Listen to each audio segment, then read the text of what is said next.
We've arrived at Moissac, which is right down here between Montauban and Agen.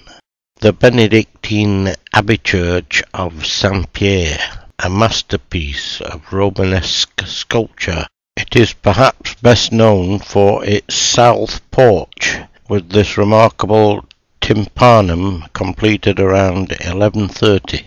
We see Christ in majesty, with his right hand raised in benediction, the book resting on his knee.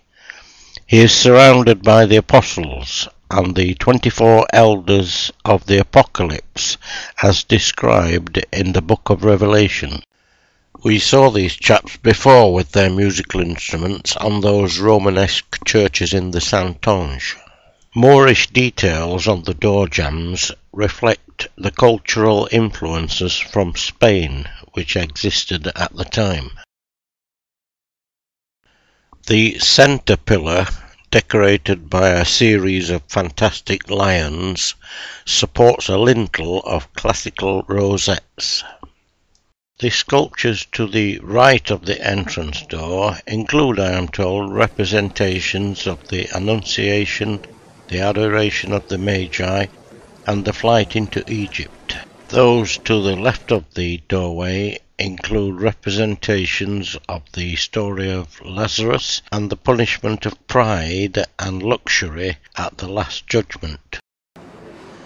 Now then, just look at all these little creatures making their way up here, presumably to heaven. Better there than snouting round my vegetable patch. There are a lot more over here. They remind me of those little mice that man in North Yorkshire carves on all his furniture that he makes.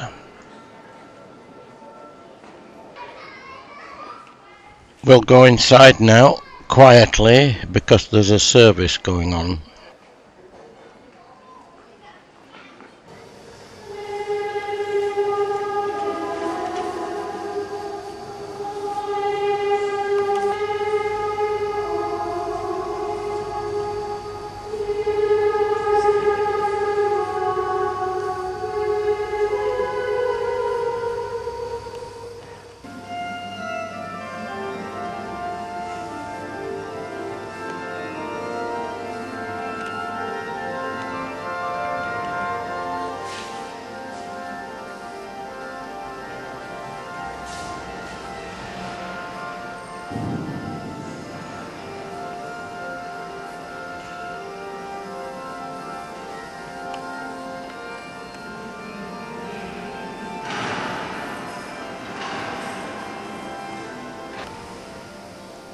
Let's now look at the cloisters, completed around 1100 AD and graced by this massive cedar tree. The monastery was possibly founded by Clovis around 506, but more probably founded in the 7th century along with many other monasteries around Aquitaine.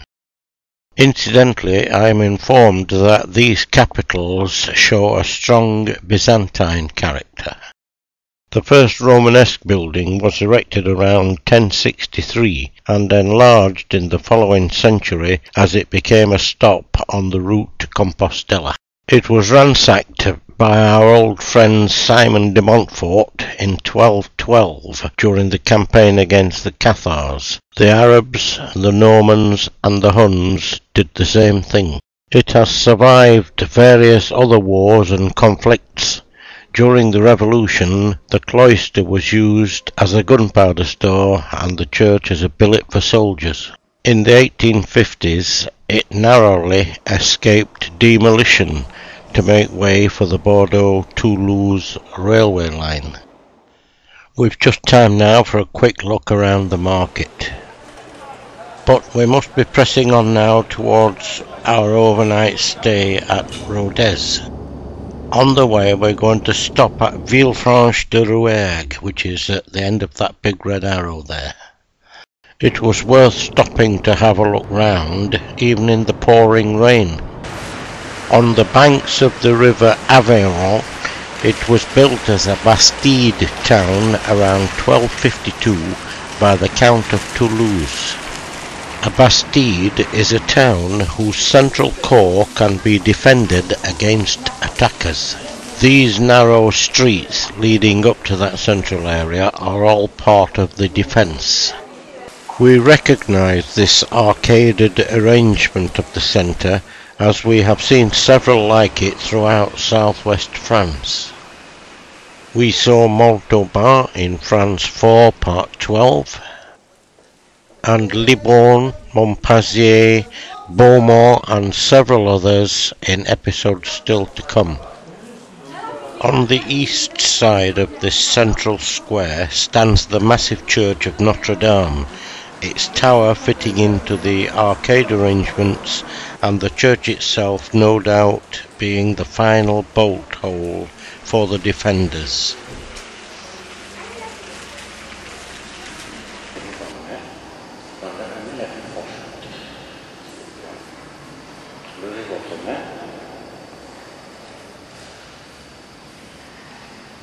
Ce consentement que vous venez d'exprimer en présence de l'Église, êtes-vous disposé à assumer ensemble votre mission de chrétien dans le monde et dans l'Église?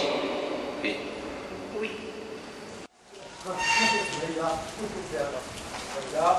We'll see in a moment some more of those narrow lanes up which attackers had to fight, and then a memorial to a much later conflict around 1914.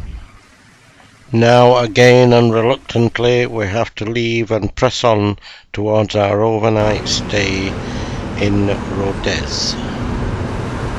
We took a closer look at Rodez in France 4 part 4. Tomorrow we have an early start for the Abbey at Conques.